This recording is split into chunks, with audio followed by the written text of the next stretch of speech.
China and Russia send intelligence-gathering vessels to chase Trump's Armada to North Korean waters. China and Russia have sent intelligence-gathering vessels to chase Donald Trump's Armada to North Korean waters, it has been claimed. The U.S. president has dispatched the USS Carl Vinson aircraft carrier, powered by nuclear reactors, carrying almost 100 aircraft and accompanied by destroyers, a cruiser, and a submarine to the Korean peninsula.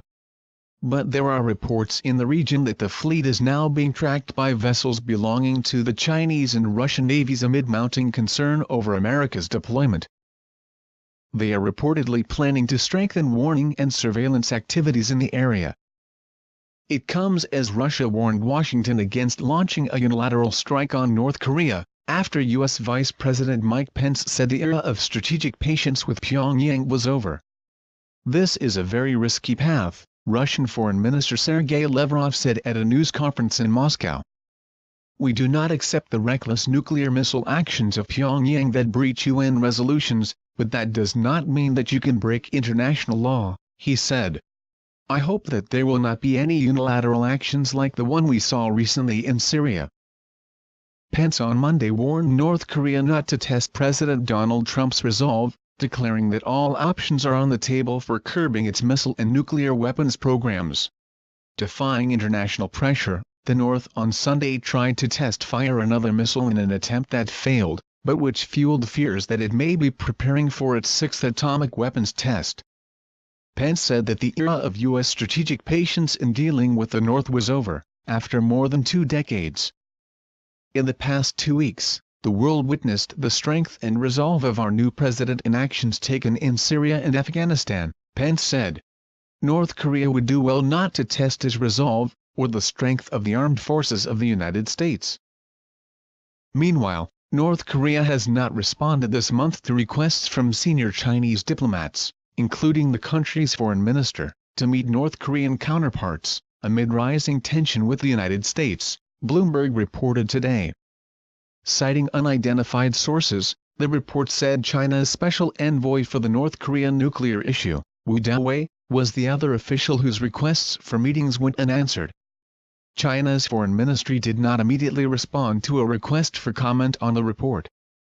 Last week, the ministry twice said it had no information to provide on whether Wu would be going to North Korea. Tension has risen as U.S. President Donald Trump takes a hard rhetorical line with North Korean leader Kim Jong-un, who has rebuffed admonitions from China and pursued nuclear and missile programs that Washington sees as a direct threat. China today also denied any political motive in the cancellation of flights by its flag carrier to North Korea, as pressure mounts on Beijing to help curb Pyongyang's weapons programs. State broadcaster CCTV reported last Friday that Air China had suspended its Beijing-Pyongyang route, leading to speculation the move was intended to pressure the North. But Foreign Ministry spokesman Liu Kang distanced his government from the decision and said it was purely market-based. It's natural for Air China or other airlines to make such decisions, Liu told a regular press briefing. There shouldn't be overinterpretation of this issue. Beijing is Pyongyang's only major ally and biggest trade partner. It is being urged by the Trump administration to do more to rein in the North's missile and nuclear weapons programs. In February, China announced it was halting all imports of coal from North Korea, a crucial earner for Pyongyang, for the rest of the year. A customer service representative for Air China, the only foreign carrier operating a regular commercial flight to North Korea, said Monday it had cancelled the flights due to low demand. Air China has not suspended operations for the Beijing-Pyongyang route, the employee told AFP, adding these flights were cancelled based on ticket sales. An operator reached through the airline's customer service hotline said the booking system indicated that the earliest available Beijing-Pyongyang flight was for March next year. Travel disruption also hit North Korea's flag carrier Air Koryo, which saw its Beijing-bound service delayed more than 10 hours on Monday. Workers at Pyongyang Airport told passengers the delay was weather-related, although conditions in the area and in Beijing appeared clear.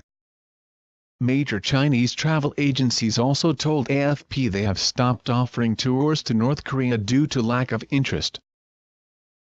We didn't receive any request to take the trips off the shelf. The reason was poor sales, Wang Mi, a spokeswoman for the online travel company Tuniu.com, told AFP. Gen Tinting, a spokeswoman for tourism booking site LVMAMA.com, said trips to North Korea had long been discontinued because the country was not a hot destination. Foreign companies bringing tour groups to North Korea, however, have seen no dip in demand. "We're business as usual," said Matt Kulesha, media officer for Young Pioneer Tours. Beijing-based Koryo Tours likewise said in a statement that none of their tours have been cancelled or cut short. "There have been no issues with our scheduled Air Koryo flights or the train back into China," it said. President Donald Trump has personally underscored the importance of China's cooperation in tackling North Korea. Having blasted Beijing throughout his presidential campaign for alleged currency manipulation, he tweeted Sunday, "Why would I call China a currency manipulator when they are working with us on the North Korean problem? We will see what happens."